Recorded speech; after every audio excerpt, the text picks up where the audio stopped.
Bonjour tout le monde, alors aujourd'hui nous allons voir le type de problème numéro 4 qui porte sur les problèmes sur la notation exponentielle. Pour bien comprendre ces problèmes, on va commencer par une mise en situation qui n'est pas dans votre cahier de notes de cours, donc assurez-vous seulement de bien la comprendre et tout ira bien. Donc première situation, dans mes mains j'ai deux boîtes qui contiennent chacune 2 livres. Nous sommes 2 personnes qui avons la même chose. Combien de livres avons-nous en tout? Donc dans ce type de problème, ce qu'on va remarquer, c'est qu'il va y avoir beaucoup de répétitions. Alors, pour bien voir, voici une petite illustration. Alors, nous avons 2 boîtes qui contiennent chacune 2 livres. Donc, voici une première personne qui tient 2 boîtes. Dans chacune de ces 2 boîtes, il y a 2 livres. Donc, qu'est-ce qui se passe? C'est qu'ici, les livres se multiplient. Donc, pour chacune des 2 boîtes, il faut compter 2 livres. Donc, 2 fois 2. Présentement, nous sommes à 4 livres. Par contre, il y a 2 personnes qui avons la même chose. Donc, si on rajoute une autre personne, donc il y a une autre multiplication qui s'opère. Donc, il y a de plus en plus de livres. Donc, comment on va pouvoir traduire ces problèmes-là avec la notation exponentielle? C'est très simple. On va regarder combien de fois le nombre se répète. Donc, ici, je vais utiliser l'exposant 3. Donc, 2 exposant 3 parce que le 2 se répète 3 fois dans mon texte. Il y a donc 2 boîtes qui contiennent chacune 2 livres et tout ça fois 2 personnes. Alors, nous avons tout d'abord le 4 ici qui se multiplie et ensuite par le 2 qui nous donne 8 livres. Donc, voilà comment nous allons pouvoir résoudre ce type de problème sur la notation exponentielle.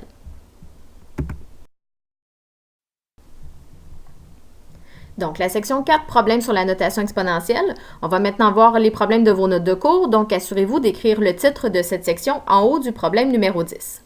Alors, regardons ensemble. Une boîte de Skittles contient 48 paquets. Pour le transport, on place les boîtes dans une caisse contenant 48 boîtes et il entre 48 caisses dans le camion de transport. Combien y a-t-il de paquets de Skittles dans le camion?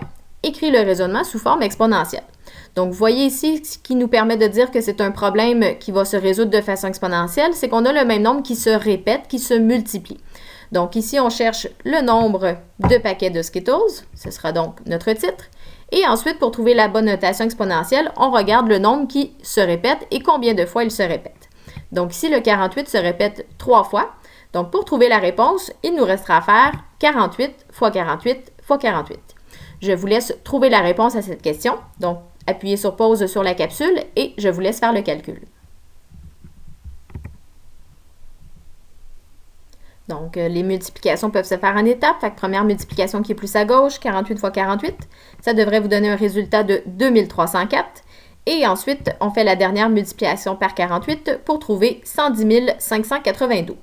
Alors, la réponse, toujours en phrase complète, il y a 110 592 paquets de Skittles. Alors, je vous laisse compléter votre démarche au besoin. La capsule est terminée. Il vous reste maintenant à faire le problème numéro 11 par vous-même.